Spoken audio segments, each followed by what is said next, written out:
성령님에 대해서 말씀을 드리는데, 자, 이제 오늘은 학생들하고 어린아이들이 별로 참석을 안 했네. 예.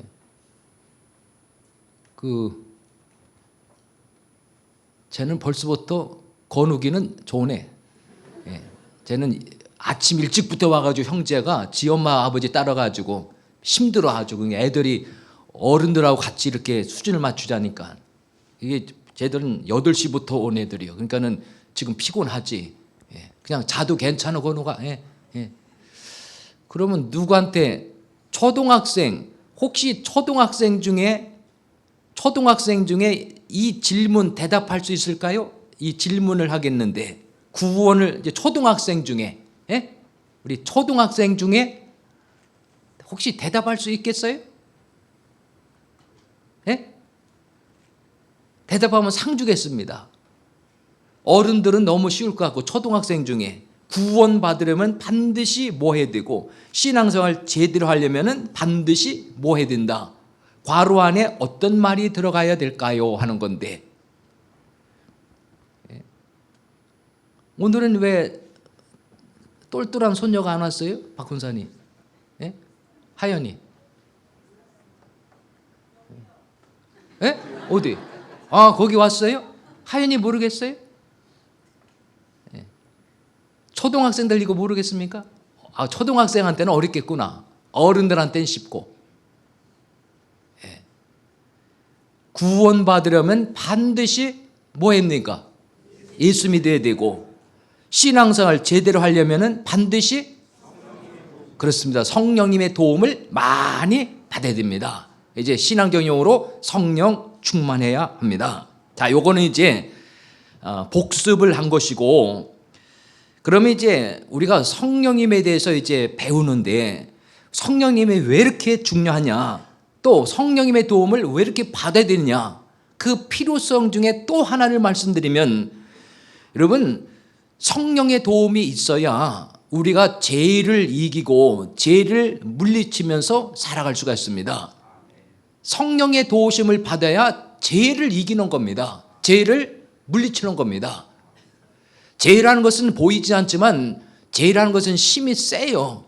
근데 얼마나 힘이 세느냐, 지옥까지 막 끌고 가는 힘이 있습니다. 그리고 우리가 뭔가 열심히 해도 뭔가 제대로 되지 못하도록 소위 말하면 방해하는 힘이 있습니다. 방해하는 힘, 지옥까지 끌고 지옥까지 보내는 힘. 그래서 이 죄를 이겨야 되는데, 이거는 내 의지나 성격 가지고는 역부족이고, 성령의 도심을 받아야, 그 성령께서 주시는 힘으로 해야 죄를 이기는 겁니다.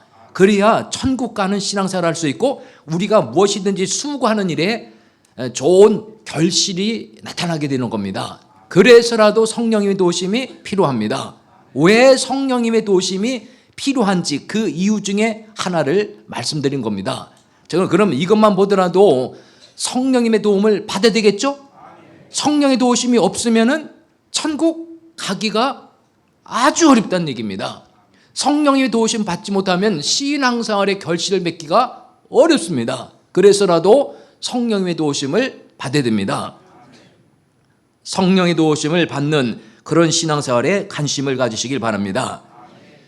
자, 여기까지는 이제 복습 겸 쉬어가는 교훈이라고 할 수 있으면, 오늘 이제 지금부터 본격적으로 오늘 전할 말씀을 전하겠는데, 오늘은 성령님에 관한 내용이 좀 어려워요. 그래서 수학으로 말하면 이 미적분 수준에 해당되는 내용입니다. 그러니까 좀 어렵습니다. 그러니까는 좀 성령님에 대한 지식이 없는 분들, 성령님에 대해서 배운 적이 없는 분들은 저게 무슨 얘기야? 그렇게 잘 이해가 안 될지도 모르는데, 어쨌든 이게 중요한 내용이니까 잘 이해될 수 있도록 가능하면 쉽게 설명하도록 노력은 해보겠습니다. 어쨌든 수학으로 말하면 미적분과 같은 아주 어려운 내용, 수준이 높은 내용이라는 것을 염두에 두시고 들으시기를 바랍니다. 좀 어려운 내용입니다. 그렇다고 벌써 기죽을 건 없습니다. 점점점 기죽고 있습니까? 지금이 성령 시대죠. 그죠? 그래서 신앙적으로는 신앙생활에 관한 우리가 시대를 잘 태어났죠? 시대를 잘 태어난다는 말이 있죠. 시대를 잘 만나야 된다는 말이 있죠. 지금 우리가 뭐 살고 있는 대한민국 뭐 모르겠습니다. 시대를 잘 타고났는지 어떤지 모르겠는데 신앙생활에 관한 시대를 잘 타고냈습니다. 왜냐하면 지금이 성령 시대니까 그러니까 신앙생활에 관한 시대를 잘 태어난 겁니다. 성령 시대예요, 지금이. 그러면 지금이 성령 시대인데 성령 시대 아닌 그때는 성령님의 도움이 있었을까요, 없었을까요? 그때도 있었을까요? 있었겠죠. 있었는데 문제는 지금 성령 시대에 성령님이 성도들을 돕는 방법하고는 다른 방법으로 도와주시다는 얘기입니다. 잘 따라오셔야 됩니다. 자, 이제 하나님은 지금 계십니까? 아니 계십니까? 말할 필요 없죠. 그럼 옛날에도 계셨죠? 예수님은 지금 계십니까? 안 계십니까? 지금 계시는데 저기 계시죠? 그러면 예수님이 이 땅에 계실 때 그 예수님이 만나는 사람마다 도와주셨죠? 그때 예수님이 사람을 돕는 거하고 지금 예수님이 돕는 거하고는 다르겠죠? 왜냐하면 지금은 천국에 계시니까 그 예수님이 누구를 돕는다 하더라도 방법은 예수님이 이 땅에 계실 때하고 다를 거란 얘기입니다. 그럼 지금이 성령 시대인데 성령 시대인 지금 성령님이 성도를 돕는 방법하고 성령 시대가 아닐 때가 있었을 거 아닙니까? 그렇죠? 신앙 역사를 배웠지 않습니까? 성령 시대가 아닌 그때의 성령님은 어떤 방법으로 도와주셨느냐 그 얘기입니다. 하여튼 성령 시대 아닐 때도 성령님이 도우시긴 도우셨겠죠. 못 알아들으십니까? 빨리 진도 나가라는 얘기입니까? 못 알아들으셔서 고개도 끄덕 하지 않고 아멘도 안 하십니까? 못 알아듣는 겁니까? 그럼 빨리 나가라는 거면 진도 빨리 나가라는 거예요? 그렇구나. 알겠습니다. 진도 빨리 나가겠습니다.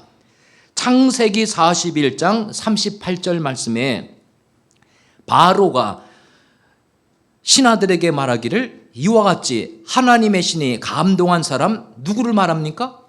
요셉을 말합니다. 뭐 요셉인지는 몰라도 돼요. 근데 이제 바로가 그 애굽왕을 이제 바로라는 호칭을 쓰죠.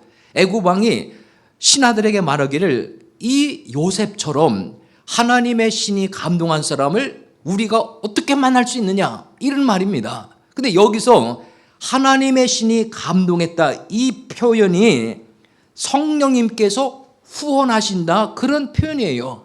그러니까 이제 구약 시대 때는 성령님이 도와주신다, 성령님이 후원하신다는 표현을 이렇게 달리한 겁니다. 하나님의 신이 감동했다. 오늘 우리가 쓰는 말로 하면 성령님이 크게 도와주셨다. 이 표현입니다. 그래서 요셉이 애굽의 총리가 됐는데 그가 무슨 큰 능력이 있어서 총리가 된 것이 아니라 성령님이 하나님의 신에 크게 감동돼서 총리가 된 겁니다. 그러니까는 총리가 될 만큼 성령님이 도와주신 겁니다. 그런데 이제 표현을 하나님의 신이 감동됐다 이렇게 표현한 겁니다.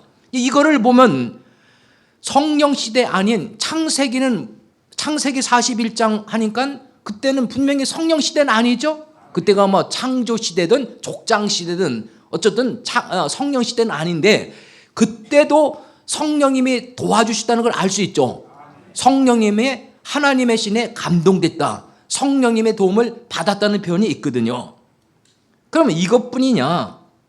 사사기 14장 6절 말씀 보시면 삼손이 여호와 신에게 크게 감동되어 그러면 여호와 신에게 감동됐다는 것이 오늘날 성령 시대에서는 성령님의 도움을 받아서 이런 표현이라 그랬죠. 그러니까는 신약 시대 표현으로 바꾸면 삼손이 성령님의 도움을 크게 받아서 이렇게 고쳐도 되죠? 아, 이거 시험 문제 내면 좋겠네. 여기 밑줄을 치고 여호와시네 크게 감동되어 이거를 다른 표현으로 하면 뭘까요? 이렇게 하면 시험 문제 좋은 문제네. 성령님의 도움을 많이 받아서 손에 아무것도 없는데 그 사자를 염소 새끼를 찢는 것 같이 찢었다. 무슨 얘기인지 알겠습니까?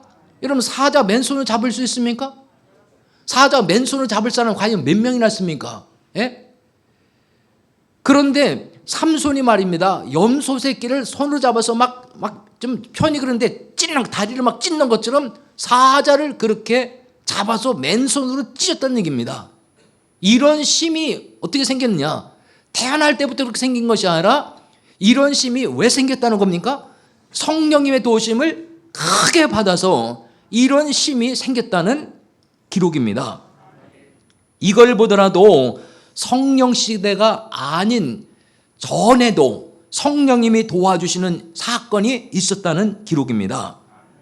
그러면은 성령 시대 아닌 그 시대에 성령님이 도우시는 거하고 성령 시대에 성령님이 도와주시는 것이 무엇이 다르냐 하는 겁니다. 분명히 성령 시대 아닐 때도 성령님이 도와주시는 사건이 있었다고 그랬죠. 그러면 지금 성령 시대고, 그러면 그때 성령님이 도와주시는 거하고 지금 성령 시대 성령이 도와주시는 거고 어떻게 다르냐 그 말입니다. 그러면 성령 시대 아닌 다른 시대를 그냥 일반적으로 구약 시대라고 합시다. 그리고 지금 성령 시대를 그냥 좀 더 넓은 의미로 신약 시대라고 하자는 얘기입니다. 그러면 구약 시대, 다시 말하면 성령 시대가 아닐 때 성령님은 외주라는 말을 써요.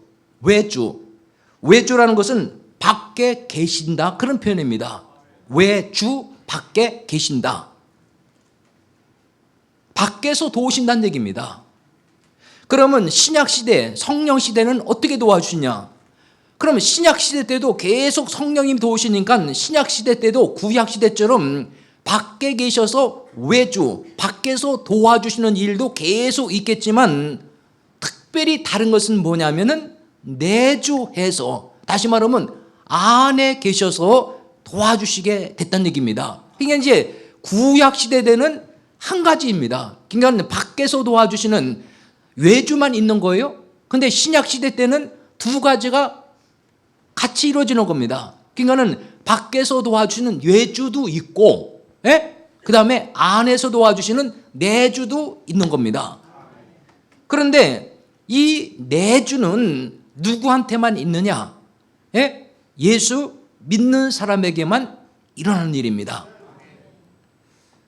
외주가 뭐라고요? 밖에 계시는데, 밖에 그냥 계신다는 것보다도 밖에서 도와주신다. 내주는 안에 계시는데 그냥 안에 가만히 계신 거 아니라 안에서 도와주신다. 외주, 내주. 성령 시대와 성령 시대 아닌 시대와 다른 점입니다. 이게 얼마나 중요한지 모릅니다. 그러면 교회를 다니는 성도들이 성령님에 대해서 알 때 이거는 중요한 내용이니까 아까 얘기했습니다. 미적분처럼 어려우면서도 중요하다고 그랬습니다. 내용이 좀 이해하기 쉽지 않을지 모르지만 이 내용은 반드시 알아야 될 내용입니다. 그럼 교회에서 가르치냐고요? 이거 모릅니다. 그냥 무슨 교회에서 무슨 성경 공부할 때 성령의 내주, 외주 이런 말은 들어봤을지 모르는데 이게 무슨 뜻인지를 모른다는 얘기예요. 무슨 말인지를 모르고 교회 다니면서요. 그야말로 기가 막힌 얘기죠. 학교 다니면 선생님을 잘 만나야 되는 말이 있는데 선생님을 잘 만나야 시험에 나온 문제를 배워요. 근데 선생님 잘못 만나면 뭐를 많이 배우고 많이 가르치는데 안 배워도 되는 쓸데없는 걸 막 가르치는 경우가 있다고요. 정작 시험에 나오는 문제는 안 가르치고 그런 경우 있지 않습니까? 교회 다니면 마찬가지예요. 교회 다니면 별 얘기 뭐 다 듣죠. 얼마나 많은 얘기를 듣습니까? 그러니까는 들은 것이 많아서 하는 얘기가 많아서 교회 다니는 사람 말만 많다고 하는데 물론 뭐 해롭게 하겠습니까? 사실 안 들어도 몰라도 될 그런 얘기 교회 다니면 많이 듣는데 오늘 이 말씀처럼 정작 반드시 듣고 반드시 알아야 될 내용을 과연 가르치고 듣고 배우느냐 그 말입니다. 여러분들은 다른 건 몰라도 목사는 잘 만났어요. 생각에 아멘 많이 하시네. 아무 소리 안 할 줄 알았더니 아이고 기대받기네 이게. 아주 썰렁할 걸 각오하고서 한번 얘기했는데 목사는 잘 만났습니다. 어쨌든 제가 뭐 잔소리 많이 합니까? 별로 잔소리 하지 않죠? 설교도 짧어 뭐 쓸데없는 얘기 안 합니다.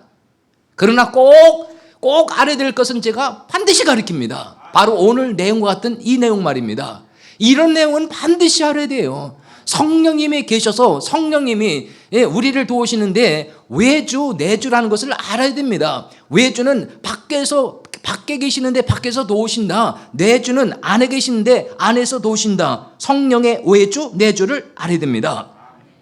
요한복음 14장 16절 내가 아버지께 구하겠으니 그가 또 다른 보혜사를 너에게 주사. 여기 또 다른 보혜사는 다른 말로 하면 뭡니까? 성령님을 이 정도 대답하는 것도 보통 수준이 아닙니다. 또 다른 보혜사면 착 성령님 이게 입으로 나온다는 거 여러분 이런 시험 문제 나오면 생각할 것 없이 그냥 무조건 그냥 답 쓰는 거예요. 모르면 이게 뭔가 이거 생각하다 시간 다 걸려. 쓸데없는 소리 또 얘기했습니다. 내가 아버지께 구하시니 그럼 누가 하신 말씀입니까? 예수님이 하신 말씀이지. 예수님께서 말씀하시기를 내가 아버지께 구하겠으니 또 다른 보혜사. 그러니까 또 다른 보혜사는 그러니까 보혜사가 있는데 또 다른 보혜사라고 그랬거든요. 그러니까 지금 말하는 또 다른 보혜사 말고 기존의 보혜사는 누구를 말하겠습니까? 예수님. 야, 그걸 어떻게 대답하십니까? 왜요? 예수님이 이 땅에 있을 때 우리를 도왔거든요. 우리를 도우니까 예수님도 사실은 보혜사라고 할 수 있는데 예수님께서 말씀하시기를 나 말고 또 다른 보혜사 즉 성령님을 너희에게 보내줄 텐데 여기서부터 중요합니다. 너희에게 주사 영원토록 너희와 함께 있게 하리니 17절 저는 진리의 영이라 그리고 맨 끝에 뭐라 했습니까? 너희 속에 계시겠습니다. 그러면 예수님이 뭐 지금은 이 땅에 안 계시지만 그 팔레스틴 지방에 계실 때에 예수님과 함께 제자들이 살았죠? 예수님과 함께 살았습니까? 예수님이 제자들 안에 계셨습니까? 함께 살았죠? 아니 제자들과 집 안에 같이 사셨다는 게 아니라 제자들 속에 계셨느냐고. 그럴 수는 없죠. 왜? 사람으로 오셨으니까. 예수님이 제자들과 함께 계셨지 예수님 제자들 안에 계신 건 아니지 않습니까? 그런데 예수님께서 말씀하시기를 예수님 말고 또 다른 보혜사인 성령님이 이 땅에 오시는데 그 성령님은 나처럼 너희들과 함께 있는 것 정도가 아니라 너희들 안에 속에 계실 거란 얘기입니다. 그 일이 어떻게 가능합니까? 진리의 영이니까.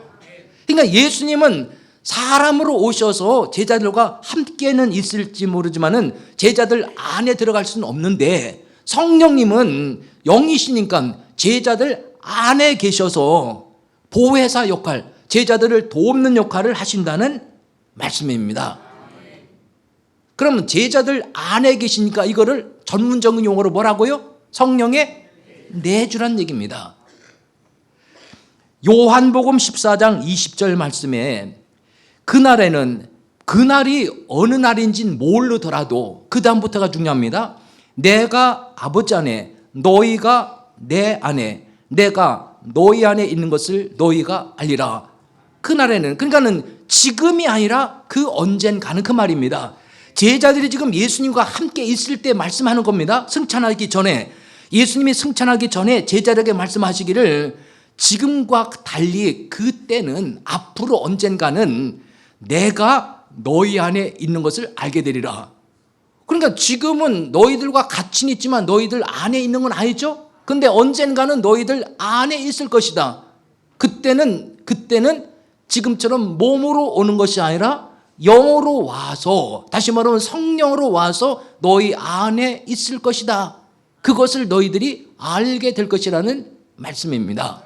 다시 말하면 성령님의 내주를 염두에 두고 말씀하시는 내용입니다. 성령님의 외주, 성령님의 내주. 성령님이 계시는데 밖에 계시면서 돕는 거, 성령님이 계신데 우리 안에 계시면서 돕는 거, 이렇게 다릅니다. 성령님의 외주, 성령님의 내주. 구약시대 때는 성령님이 외주죠. 그냥 생각 없이 내주 외주 하시지 말고, 구약시대 때는 성령님이 외주하시고, 신약시대 때는 성령님이 내주하시고, 밖에 계시면서 돕고 안에 계시면서 돕고. 그러면 이게 어떻게 차이가 나느냐? 밖에 계시면서 돕는 거하고 안에 계시면서 돕는 거하고 어떻게 다르냐? 평생 잊지 못하도록 시청각을 준비했습니다. 성령님의 내주, 성령님의 외주. 미적분이라 어려워서 이해하기 쉽도록 시청각을 준비했습니다. 성령님의 외주, 성령님의 내주를 설명할 것입니다. 성령님의 외주, 성령님의 내주를 설명할 것입니다. 이게 어떻게 밖에서 돕는 거하고 안에서 돕는 거고 무슨 차이냐 그 말입니다.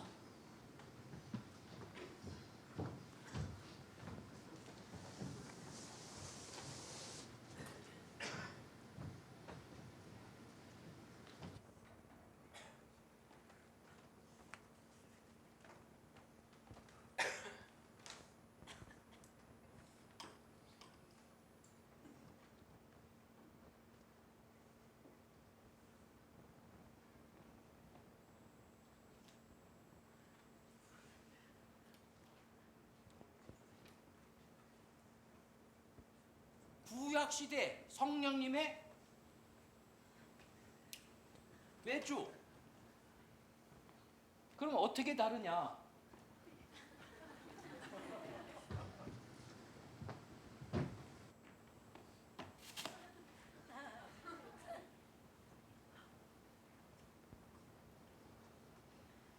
성령님의 외주,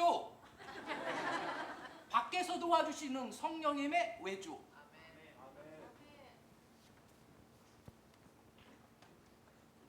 성령님이 도와주셔요 지금.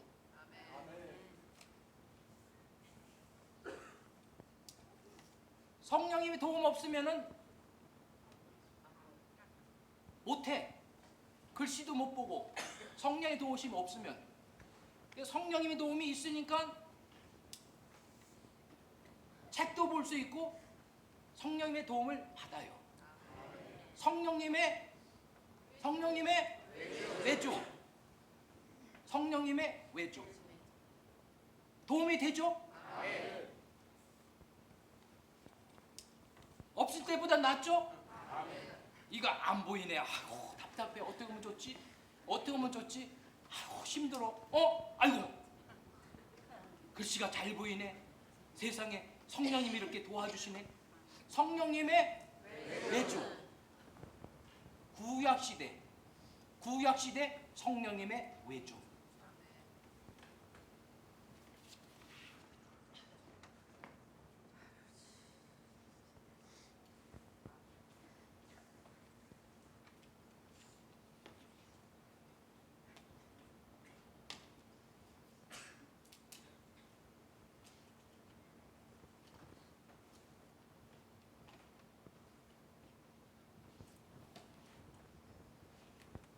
신약시대 성령님의 내주. 와 이거 너무 밝으네. 너무 많이 도와주시네. 너무 크게 도와주시네. 성령님의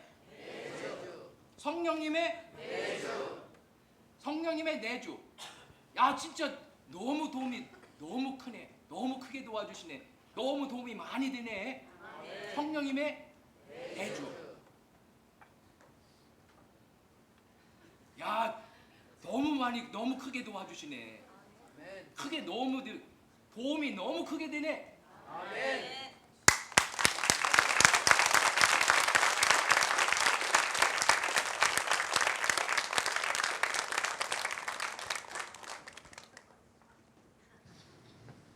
좀 이해하는 데 도움이 됐습니까? 성령님의 외주, 성령님의 내주.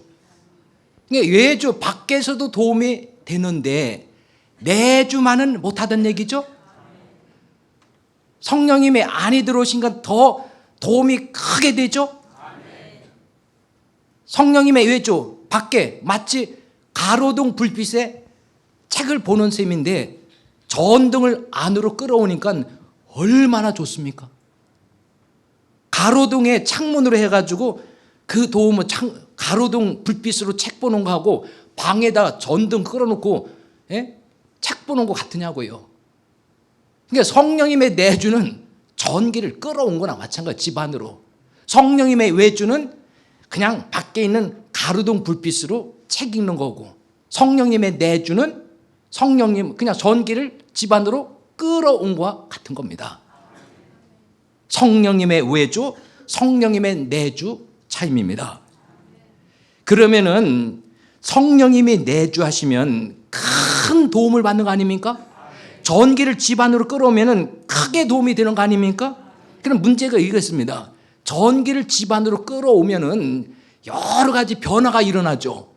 전기를 집 안으로 끌어오기 전에 전기가 밖에 있을 때는 간신히 가로등 불빛으로 책 읽는 정도야. 그러나 전기를 집 안으로 끌어오면은 많은 변화가 생기죠. 막 그냥 세탁기도 돌리지, 텔레비전도 보지, 놀라운 일이 벌어지죠. 큰 변화가 일어나는 겁니다. 다시 말하면 성령님이 밖에서 도와주실 때는 뭐라 할까요? 성령님의 능력이 없다는 게 아니에요. 그러면 전기가 밖에 있는 전기하고 안에 있는 전기하고 다릅니까? 똑같죠? 문제는 밖에 있느냐 전기를 끌어왔느냐 그 차이죠. 성령님이 밖에서 도와주실 때도 성령님은 똑같은 성령님인데 밖에서 도와주실 때는 그렇게 밖에 계신 성령님의 도움을 받을 때는 좀 약한데, 성령님이 내주해서 그 내주하신 성령의 도움을 받으면 엄청난 도움을 받는다는 얘기입니다. 큰 도움을 받는다는 것은 크게 변화가 일어난다는 얘기예요. 전기의 도움을 크게 받으니까 집안 살림에, 가정 살림에 큰 변화가 일어나지 않습니까? 마찬가지로 성령님이 내주하시면은 우리 안에 계시면은 큰 변화가 일어나는 겁니다. 그래서 성경에 쓴 말입니다. 성령님이 내주했을 때에 그 성령님이 안에 계신 성령님이 그 안에 계시면은 그 사람에게 큰 변화가 일어나는데, 그때 하는 표현이 성령 세례 받는다, 이 표현을 쓰는 겁니다. 그럼 무슨 얘기냐? 물속에 들어갔다 나오면 변화됐다고 그랬죠? 새 사람으로. 그래서 그 사람 구원받았다고 인정해서 세례 주는 거 아닙니까? 그러면 물속에 들어갔다 나와도 큰 변화가 일어나는데, 성령 속에 들어가고, 아니 성령님이 우리 안에 들어오시면 얼마나 큰 변화가 일어나겠습니까? 그래서 성령님이 내주하는 사건을 다른 말로 성령 세례 받는다라고도 표현을 하는 겁니다. 그래서 성령 세례 받으면, 다시 말하면 성령님이 내주하면은 큰 변화가 일어나는데, 중요한 사건이 있습니다. 예수를 믿게 돼요. 예수를 믿게 된다고요. 그럼 여기 예수를 믿는다는 것은 나 예수 믿어 그 정도 아니라 완전히 생활이 변화되는 예수 믿는 사건입니다. 여러분 예수님을 제대로 믿으면은 여러분 신앙생활을 소홀히 할 수가 없습니다. 예수님을 제대로 믿으면은, 말은 믿는다고 하는데 사실은 믿는지도 몰라. 자기도 몰라. 그러나 성령님이 내주하면, 성령 세례 받으면 확실하게 예수를 믿어요. 이건 누가 뭐래도 신앙생활을 딱 부러지게 합니다. 예? 저녁이면 나오라고 나오는 게 아니에요. 새벽이면 나오라고 나오는 게 아닙니다. 예? 출석 부른다고 나오고 뭐 안 부르라 한다고 그 정도 알아. 누가 뭐래도 예수 믿는 신앙생활을 제대로 하는 겁니다. 성령 세례 받으면, 성령님이 내주하시면 은사가 나타나 여러 가지로, 여러 가지 종류가 말입니다. 회개합니다. 다시 말하면 행동에 특별한 변화가 나타납니다. 말하지 않아도 술, 담배 딱 끊고, 옛날에, 지난날에 막 방탕한 생활 다 그 청산하고 생활이 달라져요. 행동이 확연히 달라집니다.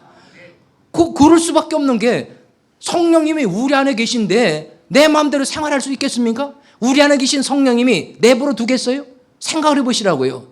아니 성령님이 우리 안에 계신데 내가 죄짓는 행동을 내버려 두시겠냐고. 내버려 두실 리가 없습니다. 그러니까 성령님이 내주하시면, 성령 세례 받으면 예수님을 확실히 믿게 되고 이런저런 은사 나타나는 것은 말할 필요 없고 행동의 특별한 변화인 회개가 나타나게 됐다는 얘기입니다.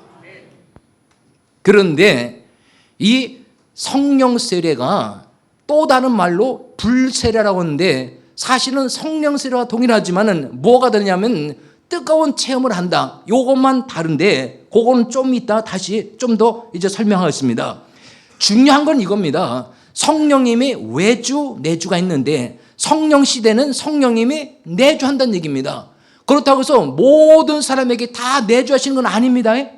성령 시대라고 해서 모든 사람에게 다 내주는 게 아니라 특별한 사람에게만 내주하시는 거예요. 누구한테만? 예수 믿는 사람에게만. 그러니까 성령 시대인 지금도 성령님이 외주하신다는 얘기예요. 밖에 계시는데 누구한테 내주한다고요?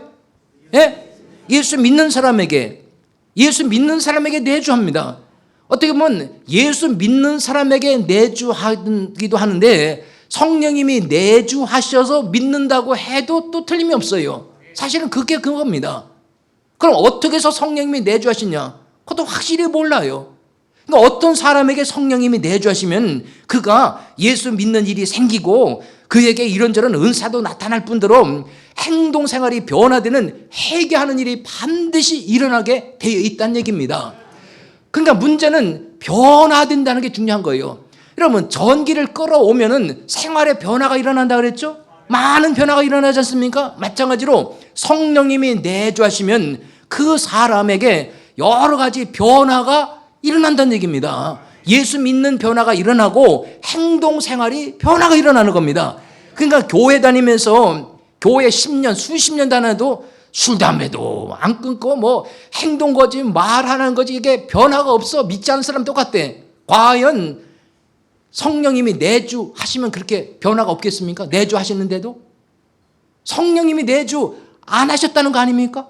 교회는 다니는데 성령님이 내주 않으면 결국은 예수 믿는 것도 아니고 결국은 구원받는 것도 아니고 성령님이 내주한다는 것이 그렇게 중요하다는 얘기입니다.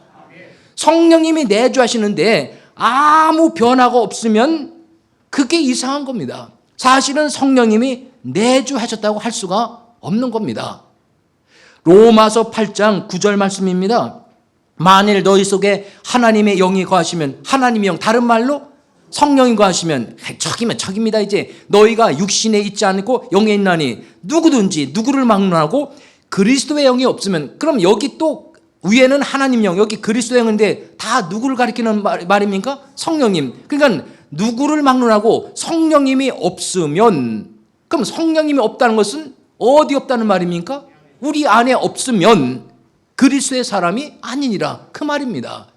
그러니까 성령님이 내주하셔야 예수 믿는 일이 일어나고 그래서 하나님 백성이 되는 것이고 그래서 구원을 받는 것이고 그리고 그 사람이 변화되는 일이 일어나는데 성령님이 내주하지 않으면은 그리스도의 사람이 아니라 구원받지 못했으니까 그리고 변화가 없는 겁니다. 그러니까 결국은 내가 확실히 예수를 믿느냐 안 믿느냐 다른 사람은 내 스스로 확인할 수 있는 방법이 내가 예수 믿고 나서 얼마나 변화가 되느냐 그거 돌이켜보면 됩니다. 교회 다니기 전과 비교해서 얼마만큼 변화됐는지 그거를 비교하면 되는 거예요.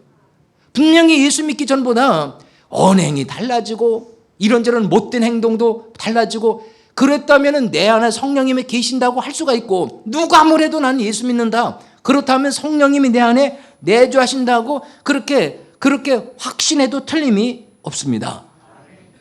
성령님이 내주하는 것을 다른 표현으로 뭐라고 한다 했습니까? 네? 성령님이 내주하는 것을 다른 걸로 다른 신앙적 용어로 뭐라고 한다 했습니까? 성령 세례 받는다고 했습니다. 또 다른 말로 불세례 받는다고 했습니다. 사도행전 1장 3절 말씀해 보시면은 해 받은 신우도에게 확실한 많은 증거로 73일 나타 40일 동안 저희 보시며 하나님 나라를 일을 말하시니라. 4절 말씀. 예? 사도행전 1장? 죄송합니다. 이게 마태복음 1장인데 여기서 불과 성령으로 세례를 준다는 표현을 예수님이 하셨는데 마태복음인데 제가 잘못 기록을 잘못했습니다. 그러니까 예수님께서 말씀하시기를 예수님이 아니라 세례 요한이 하는 말이 죄송합니다. 세례 요한은 물로 세례를 줬지 않습니까? 물로 세례를 준 세례 요한이 물로 세례를 주면서 나는 물로 세례를 주지만은 내 뒤에 오시는 분은 불과 성령으로 세례 준다는 표현을 했습니다. 그러니까 불세례, 성령 세례를 언급을 한 겁니다. 물론 예수님을 언급하기도 하지만 예수님보다도 성령님을 언급하는 내용입니다. 그러니까 성령님은 불과 성령으로 세례를 준다. 다시 말하면 불세례, 성령 세례를 언급했는데 우리 안에 성령님이 내주하실 때에 성령 세례, 불세례를 받는 역사가 일어나는 겁니다. 마태복음 3장 11절 말씀, 마태복음 3장 11절 말씀 여기 보세요. 나보다 능력이 많으시되 그는 불과 성령과 불로 너에게 세례를 주실 것이다. 성령과 불로 세례를 주신다. 분명히 언급했지 않습니까? 성령 세례라는 말을 언급했고 불세례라는 말을 언급했죠. 그럼 성령 세례, 불세례는 뭐냐? 성령님이 우리 안에 내주할 때 일어나는 그 사건을 성령 세례 받았다, 불세례 받았다 이렇게 표현을 하는 겁니다. 성령님이 내주하실 때 말입니다. 전기를 집안에 끌어오면은 큰 변화가 일어나죠. 지쳤습니까? 전기가 밖에 가로등 하나만 있어도 큰 도움이 되죠. 길 가면서 넘어지지 않을 수 있고 창문으로 해서 그 가로등 불빛을 이용할 수 있고 전기를 집안에 끌어들이면 여러분 얼마나 큰 도움 받습니까? 구약시대 때 성령님이 외주할 때도 요셉이 그랬지, 삼손이 그랬지, 그렇게 큰 도움 받았대요. 지금 성령 시대인 성령이 내주할 때 성령이 도우심 받으면 여러분 요셉보다도 더 큰 도움 받을 수 있을 거 아닙니까? 삼손보다도 더 큰 도움 받을 수 있을 거 아닙니까? 이제 오늘 밤에 관악산에 올라가 봐야 돼. 멧돼지 나타나면은 그 손으로 찢어 죽여야 돼. 멧돼지가 골치 아프다는데 아름다우게 성도들 풀어놓으면 되겠네. 성령이 내주한 사람들은 다 멧돼지 하나씩 잡겠네. 예?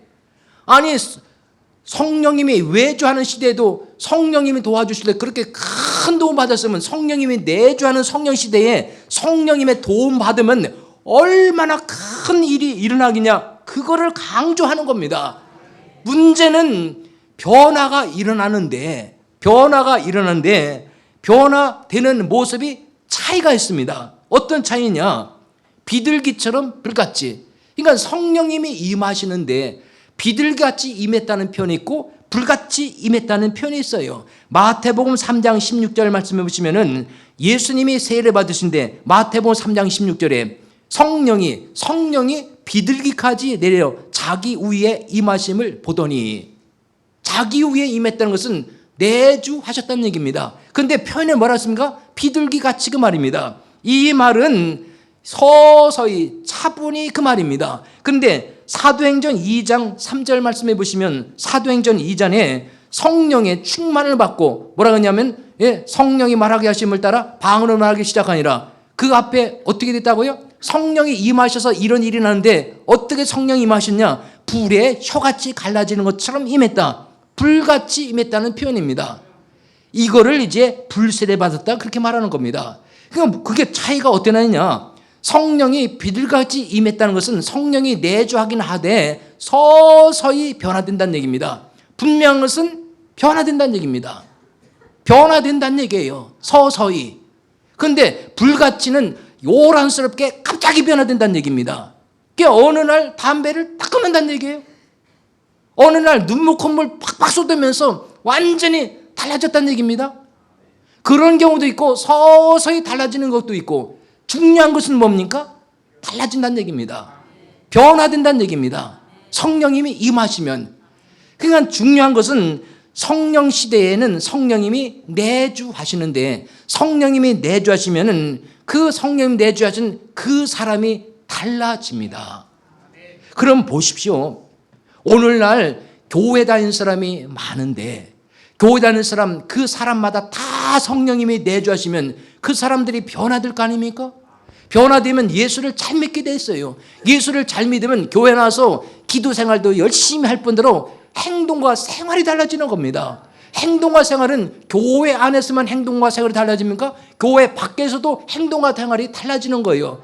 그러면은 예수님께서 믿는 사람을 말할 때 마치 누룩 역할이라는데, 누룩이 뭡니까? 누룩이 조금만 들어가도 많은 분량의 밀가루를 변화시켜요. 그것을 염두에 두고 믿는 사람들의 역할이 누룩 역할을 한 겁니다. 그럼 우리나라 기독교인들이 무슨 몇 퍼센트 하는데, 그러면 지금 교회 다니는 사람들만 제대로 예수 믿어서 성령님이 내주해서 변화된다면, 그 사람들이 제대로 변화된 생활을 한다면 이 사회가 얼마나 크게 변화되겠습니까?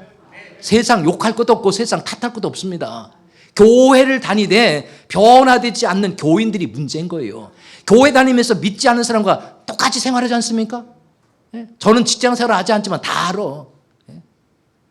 안 다니는 사람과 똑같이 술, 담배 마시, 똑같이 바람 피지, 못된 짓 다 하는 겁니다. 그리고 교회만 다니는 거예요. 성령님이 내주하지 않아서, 변화되지 않아서 그런 겁니다. 그러니까 성령님이 내주하는 것이 얼마나 중요합니까?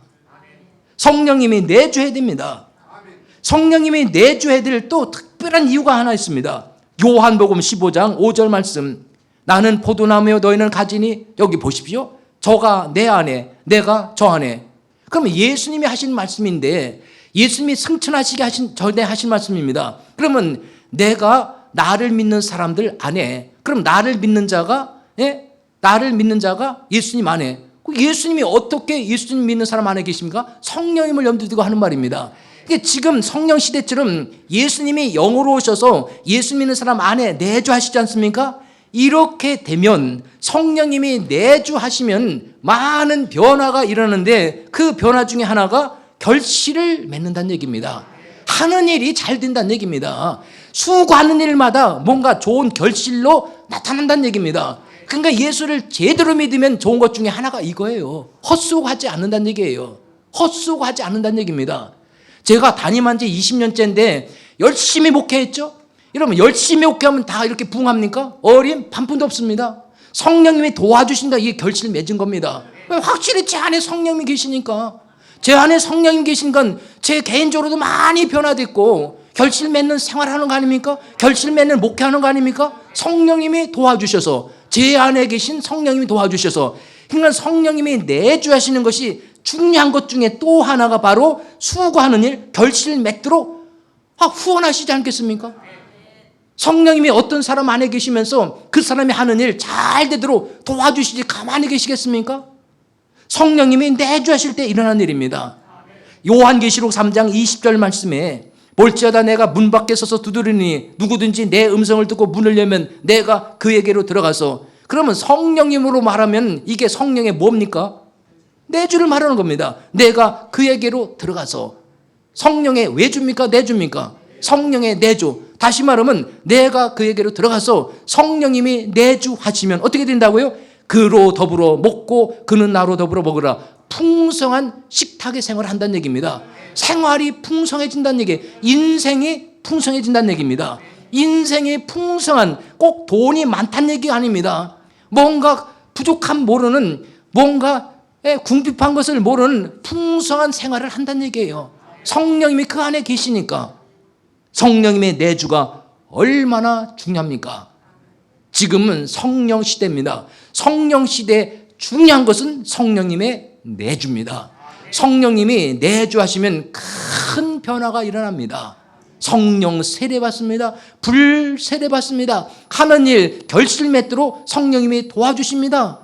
놀라운 풍성한 식탁의 삶을 살게 하십니다. 성령의 내주에 관심 가지고 성령님이 우리 안에 계시는지 확인하시고 성령님이 우리 안에 계시는 생활을 하시기를 바랍니다.